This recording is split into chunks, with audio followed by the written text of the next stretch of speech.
I'm the school social worker. I'm the LTSC. I'm the school student engagement coach. I'm the MTSS specialist. I'm the Safe Center coordinator. I'm the school counselor. All right, good afternoon, everyone. Thank y'all for joining. As you know, we just watched the video, and so I just have a few questions, and I'm gonna lead you all in discussion, and just feel free to answer, where it resonates with you. So, how many of you have seen this video before? Have seen it before? Okay. So, for those of you that have seen the video, like, what has resonated with you in the past that didn't resonate with you this time? Or what, vice versa, what resonated with you more this time than it did before?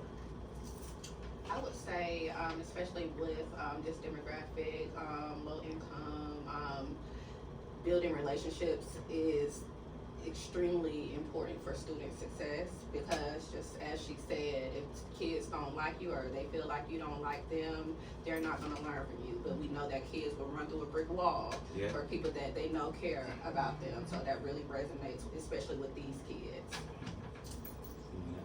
I would say the point that resonated with me the most was the points, grading point system. How she used the +2 method versus the -18. Because as in the role of a counselor, we look at data at all times of the year, and just seeing what a student has growth or potential is important to highlight to boost their confidence and moving forward in their academics. Yeah, that's true. We were just talking about that earlier, about how making, like slow impact, right? It doesn't always have to be like, oh, we on the mark, right? We celebrate like the small wins. Like, even though to us we may be like, but to them, just saying like, hey, like you got 2 of them right, you didn't get them all wrong, so you on the roll, you're on the right track, like something. So thank you for that. Anyone else? And that's that positive reinforcement. Yeah. And I would say the words of affirmation, letting them know that they are somebody. Mm-hmm. So once you keep doing, like you said, once you keep saying that to yourself, you're going to start believing it. Yeah. All right. How do you think our school does in ensuring every child has a champion? Has a champion. Mm-hmm. Like, how do you feel like our school? Like, do you feel like our staff here are doing a good job at that? Do you feel like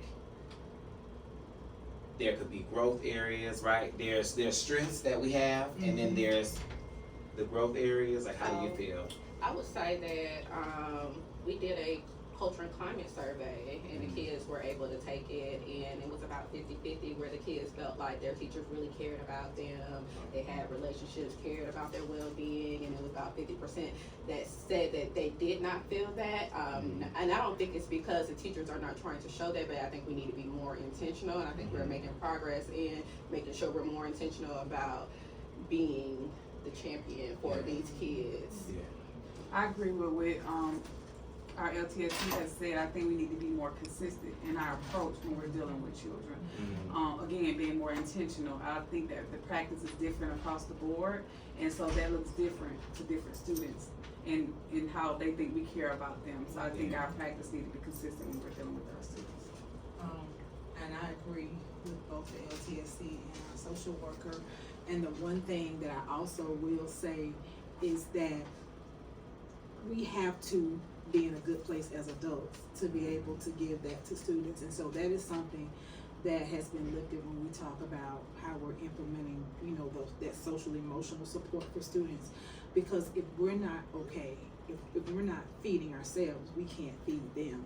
And so maybe that data from our most recent culture and climate survey shows that, as adults, we may not be okay. We need some supports as well. And now, with that, right? What do you all think? What are some things that we should do to create engagement in the classroom and more relationships? Better relationships with our students, like us. Like, what do you feel like we could do, or we should do?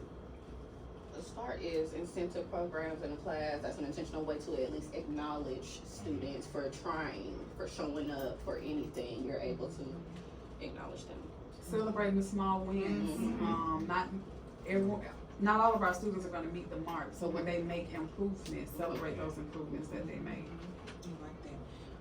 And letting the data guide, because when we talk about intentional instructional planning and delivery, once we deliver that instruction, or once teachers deliver that instruction, looking at that data has to be intentional because it tells you something. It gives you a story about the students and it gives you a story about yourself as an educator. So I think that is that's very huge. In addition to aligning supports and incentives. All right, last question. Do you all feel like there are any barriers to making these things happen? Yes, for me, the barriers are lack of resources in our community with this demographic. We are in an at-risk community, and so we don't have a lot of resources for our parents, for our students. So I think if we can improve that structure, we'll make some gains. I would say building capacity, just telling the teachers and making sure Okay. they know what's going on with behavior, Yes. ACL, things like that. Yes, collaborating, being Yeah. more intentional about collaborating. All right. Well, that's the end of our discussion. Thank y'all. Thank you.